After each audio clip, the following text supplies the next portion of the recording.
Good morning, Internet. My name is Morph0. Welcome to Stork versus UpMagiC. This is yet another eSTRO versus Khan. The Khan player is Stork, and for eSTRO we have UpMagiC. Now, UpMagiC is a Terran player, Stork the Protoss player. Now, this video is yet another one that started out right at the beginning, so not a lot of time for the intros. So we got Stork coming in Teal at the south position, and UpMagiC, I think, was he in brown? Was that a brown?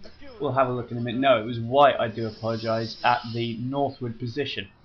So Stork, as I'm sure you all know, really solid player, really good all-rounder, but his best matchup is versus Terran. It's 66%. Now UpMagiC, I think he's got quite an interesting career, especially against Protoss. Protoss is actually his weakest race, but I think that he has the... I love Stork. I think he does have the potential, really, because here's the thing. His first 10 matches against Protoss, this is UpMagiC I'm talking about, his first 10 matches against Protoss, he only lost 3 of those, so he had a really good percentage.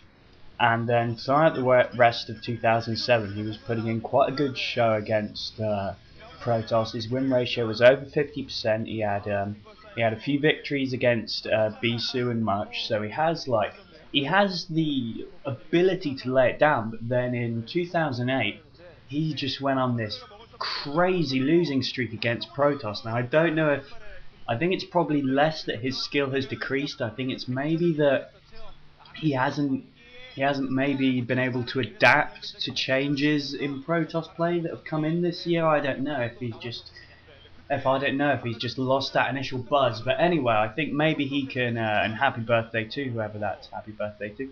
And so yeah, I don't know whether he's just lost that initial drive or whether he's failed to adapt or whatever. But the point is, he has that potential. He can do it. So I am sort of rooting for UpMagiC purely because, you know, as an Englishman, I love the underdog.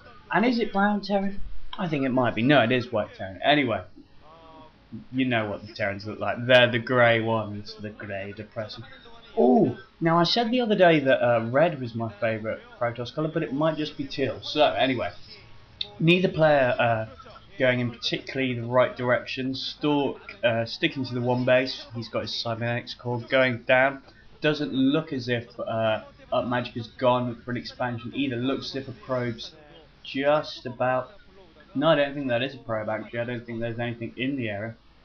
So beginnings of a little wall-in going on there. We've got we've got the factory going down on behalf of UpMagiC. There's a little... So we got the first... this map's near Requiem, by the way, the one with the big cross in the middle. It's pretty much an even split. One of the races does have a mere 3% advantage over the other, but you know, who wants to base their opinion on a 3% advantage, honestly? So yeah, you don't get to find out what that is. So Marine there running away from that Zealot. Thankfully, due to the placement there, the Zealot will just have to take a slightly longer route round. So if there were forces there, then they'd be able to get off a few more shots than they normally would be able to. So we've got the Goon coming in now for support. Machine shop nearly finished. Zealot having a little pop away at that supply depot, and it looks like it actually might be a complete wall-in actually, just because they're not going around, and because of the HUD, it's a bit harder to see whether there is actually space there. But it looks as if he's just doing it for the fun. So Marine goes down to that Goon. SCV's trying to repair the supply depot, but unfortunately they're also being attacked by the Dragoon, while the Zealot attacks the supply depot directly. Now one of the SCVs, I believe, was repairing the other one. We do have the machine shop spinning away, so we will see some more tech pretty soon. We've got a siege tank there, so he's probably going to research siege mode, just because that will make coming down that ramp and laying down the early pressure a lot more difficult. Now we have the robo going down though, so we could see some drops that will just circumvent that little wall in there. So both players, well, not both players, but Stork definitely putting some early heat on UpMagiC, and hopefully he will be able to spring back from this and or rather just not be bothered by it, not let it phase his style of play.